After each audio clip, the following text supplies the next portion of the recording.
Alors, j'ai commencé. Je vais être complètement honnête. Franchement, c'est un cauchemar. Mais on va le faire ensemble, on va traverser ce cauchemar ensemble, ça va être super. On va s'en sortir et on va récupérer de la thune.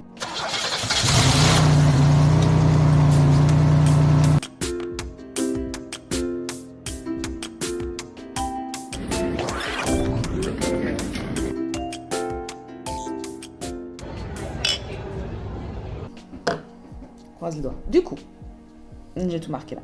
C'est la prise du montage et franchement, c'est vraiment pas si compliqué.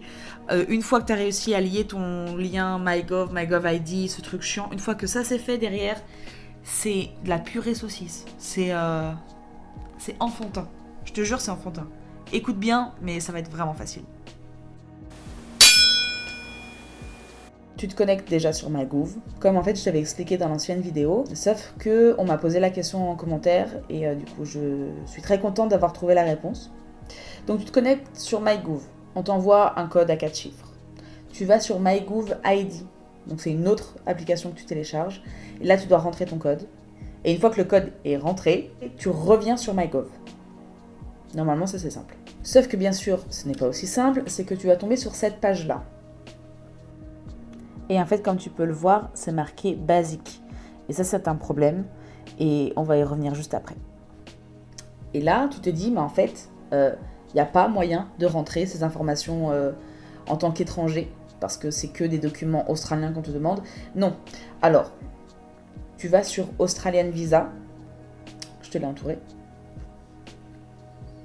Tu cliques dessus. Et là, tu vas rentrer ton nom complet, ton numéro de passeport et enfin, ce qu'on te demande, là, comme je te l'ai mis à l'écran. Mais attention, en fait, ça ne va pas fonctionner si tu n'as pas marqué ton nom complet qui est inscrit sur ton passeport. Et attention, il n'y a pas d'accent. C'est le problème qu'on a tout le temps, c'est qu'en fait, moi, dans mon deuxième nom de famille, j'ai un accent aigu. Enfin, j'ai un accent, quoi. Et en fait, ça n'existe pas dans la langue anglaise. Donc du coup, il faut bien marquer tous tes prénoms, si tu en as 50 000 comme moi, sans les accents. Et c'est ça. C'est ça la clé du succès, les gars. Une fois que tu as rentré ces informations-là, normalement, sur MyGouv ID, tu vois, donc comme je te l'ai mis là encore une fois, c'est bien marqué standard. Au point où on en est, les mecs, standard, ça me suffit. Et ça suffira au gouvernement australien. De toute façon, on peut pas faire mieux. Donc voilà pour la toute première étape. J'espère que ça va. On continue. Ok, c'est reparti. Alors, j'ai décidé de me connecter sur mon ordinateur parce que je me suis dit que ça allait être beaucoup plus simple et ça allait me permettre de pouvoir filmer en fait au fur et à mesure et de pouvoir vous expliquer étape par étape en fait tout ce que j'ai dû faire et quelles sont les questions qui me sont posées et donc qui vous seront posées aussi. Du coup, je me suis connectée avec MyGov. Ils m'ont envoyé un code sur mon adresse mail pour avoir mon username parce que du coup, ça fonctionnait pas. C'était ni mon adresse ni mon nom et mon prénom attachés. Et en fait, une fois que j'ai reçu le code, après, c'était effectivement bien mon adresse mail. Donc, enfin, bref. Je pense qu'en fait, il y a une partie de logique qu'il n'y a pas, qui n'existe pas, et qu'il ne faut pas se dire oui, mais ça c'est pas logique, c'est pas censé être comme ça. Non, cherchez pas, juste voilà, suivez la procédure exactement comme il vous le demande et n'essayez pas de vous dire qu'il n'y a pas de logique là-dedans parce que oui, vous avez raison, c'est pas logique, mais enfin en tout cas, c'était pas notre logique à nous. Si vous faites partie des gens comme moi, carré. Donc comme tu peux le voir, on est sur MyGov et on va commencer. Je vais donc cliquer sur Australian Taxation Office, c'est l'ATO. C'est ce service-là qui sera intéressant aujourd'hui. Alors une fois que tu as bien validé tes informations personnelles, j'ai bien confirmé mon numéro de téléphone, j'ai mis l'adresse mail sur laquelle je suis sûre d'avoir un mot de passe, parce que l'autre adresse mail, bien sûr que j'ai oublié le mot de passe, donc au cas où, je préfère mettre une adresse mail où je suis sûre de pouvoir y accéder n'importe où. Et j'ai aussi changé mon adresse postale. Voilà, parce que j'ai quand même déménagé pas mal de fois entre temps. Et là, ça y est, je me suis posée dans un endroit un peu plus pérenne. Donc voilà, donc ça c'est l'étape 2. Et je vais regarder ça et je vous raconte tout. Hein. Donc, première étape, pas très compliquée. Bon, je cache, mais en fait, c'est simplement confirmer son numéro bancaire et bien être sûr que les chiffres correspondent. Donc, hyper simple.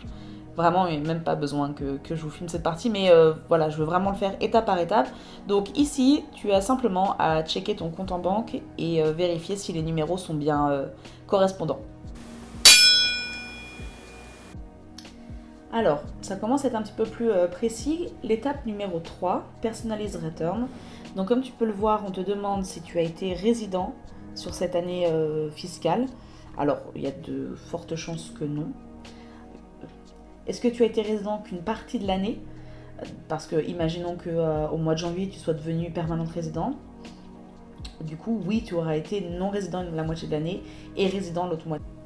Alors, un petit truc qui est hyper sympa à faire si c'est compliqué l'anglais malgré que tu aies un très bon niveau. En fait, il y a des moments où juste déjà de l'administration en langue française c'est chiant, mais alors en anglais.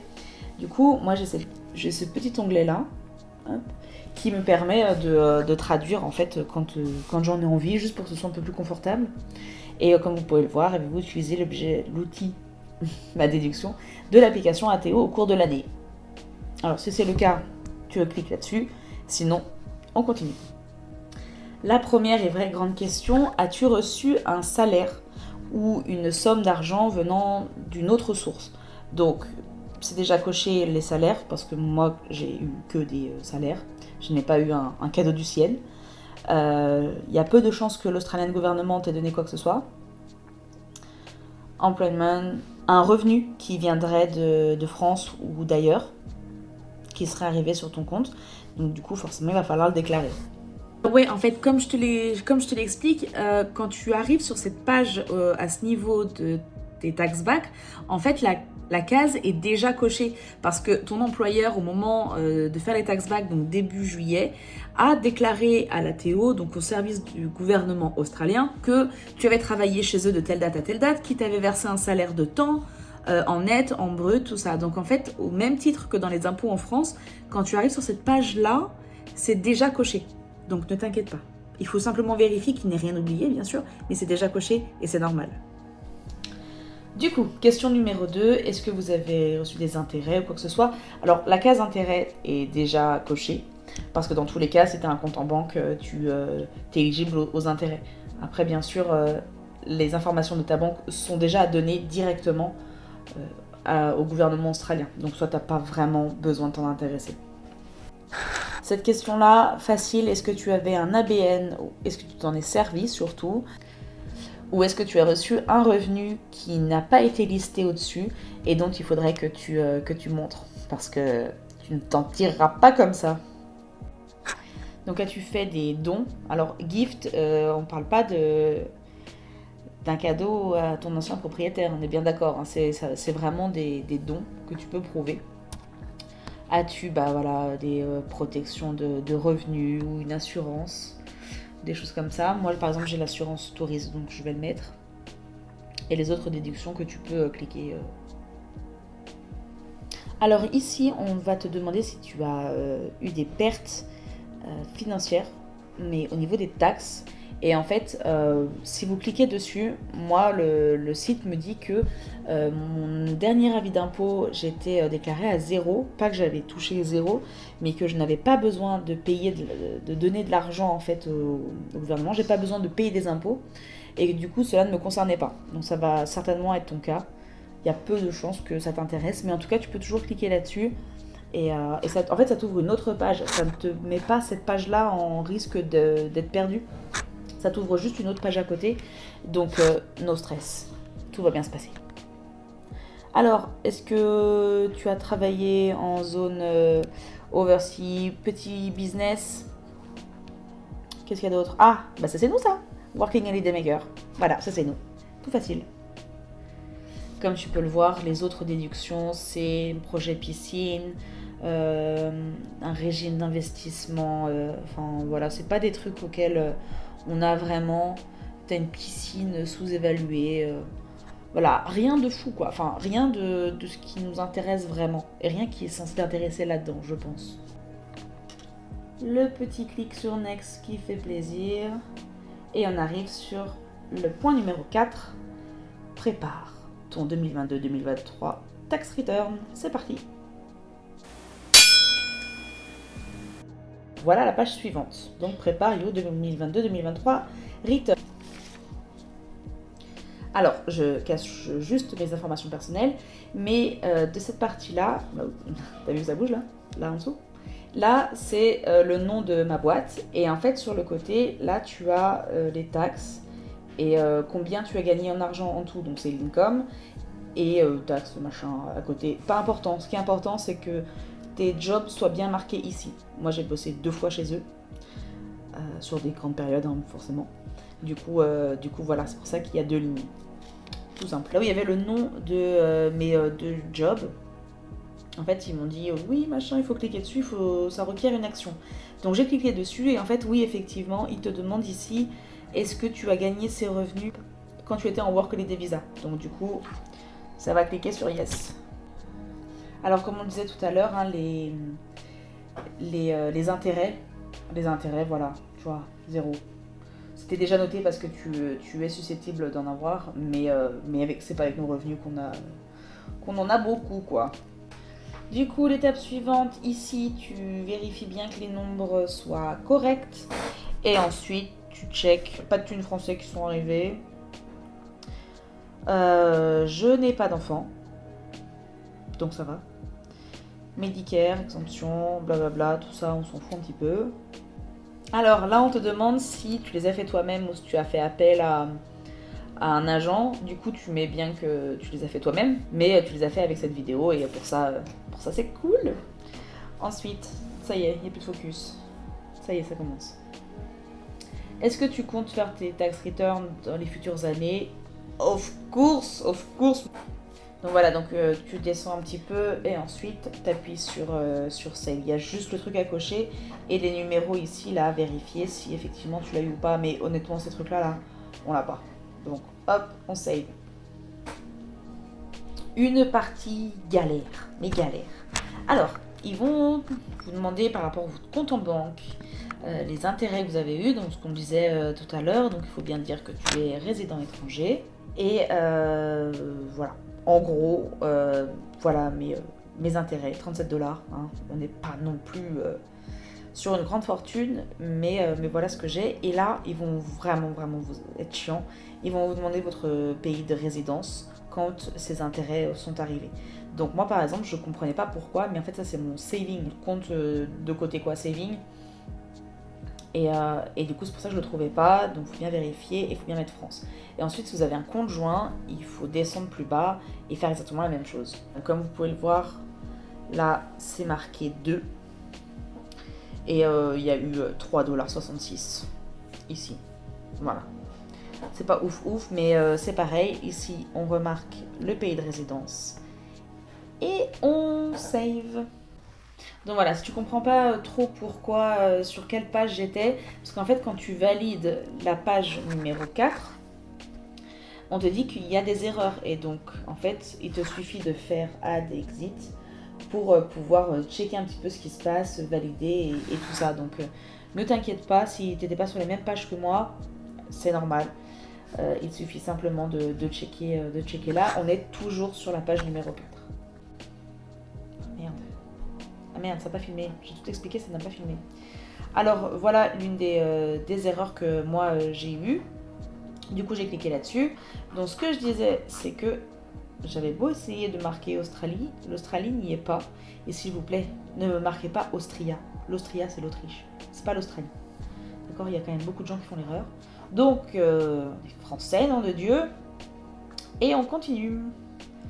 Donc la grande question, hein, est-ce que tous les revenus déduction des taxes ont été sous tel et tel visa? Donc tu mets oui ou non. Hein. Mais normalement, il n'est pas censé avoir d'erreur à cet endroit-là. Alors, avant de calculer, il suffit de marquer du coup toutes les déductions qui a été faites. Alors dans les déductions, comme je vous disais dans la première vidéo, c'est le matériel de travail que vous avez dû avoir acheté. C'est le nombre de kilomètres que vous avez fait pour revenir du travail ou entre 2 shifts. C'est le screening check que vous avez payé 129 $. c'est tous ces trucs-là, les réparations automobiles et tout. Donc je vais tout remplir et je te reprends dans la seconde. Alors, comme tu peux le voir ici, j'ai bien marqué mon screening check. J'en ai pour 119 $. Et en fait, je vais en ajouter d'autres. Parce que j'en ai passé beaucoup. Genre vraiment beaucoup.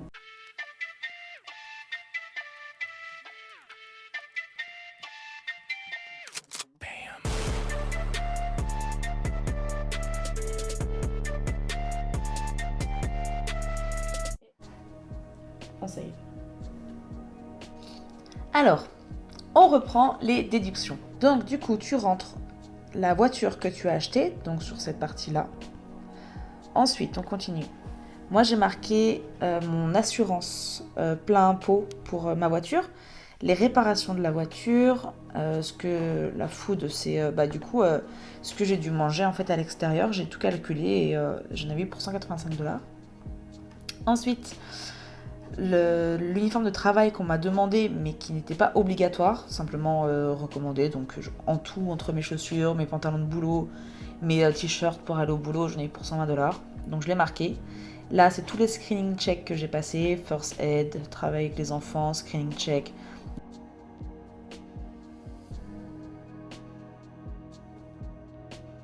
National Police check. J'ai tout marqué, il y en a pour 404 $. Et voilà, tout le reste ensuite, j'en ai pas eu besoin. J'ai peut-être, si là, faut que je marque, j'ai fait un don de 10 $. Donc je vais le marquer. Et on se reprend juste après. Alors, on est bien sur le numéro 4. Donc là, tu as tout ce qui s'est passé du coup de ton année. Hop, tes tafs, ta banque, toutes tes informations personnelles. Tu as enfin rentré toutes les informations nécessaires. Tu vas pouvoir cliquer sur Calculate. C'est parti. Je vais le cacher.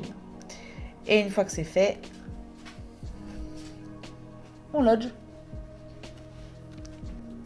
Il y a juste une petite chose, là sous ma main, au niveau de Estimate Tax Refund, il faut bien vérifier que son compte en banque soit le bon. On vérifie bien également que son adresse mail est la bonne, bien sûr. Alors bien sûr, on n'oublie pas de cliquer ici et ensuite on lodge.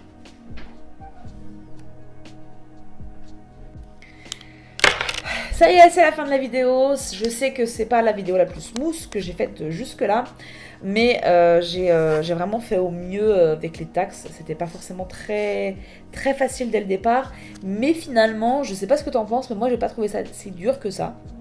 En tout cas, on a traversé cet enfer ensemble et franchement, ça s'est plutôt bien passé. Dis-moi ce que tu en as pensé, dis-moi si tu aurais voulu que je sois plus précise sur certains points et comme ça, la vidéo de l'année prochaine, je saurai sur quoi m'appuyer vraiment. Dis-moi également si tu as des envies de vidéos particulières.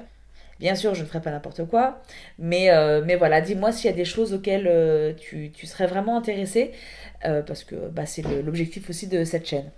Donc voilà, encore une fois, c'était pas la plus smooth, mais j'espère qu'elle te sera vraiment, elle t'aura été vraiment utile. Et d'ici là, abonne-toi, commente, partage, like, et je sais plus. Voilà, bisous. Au revoir.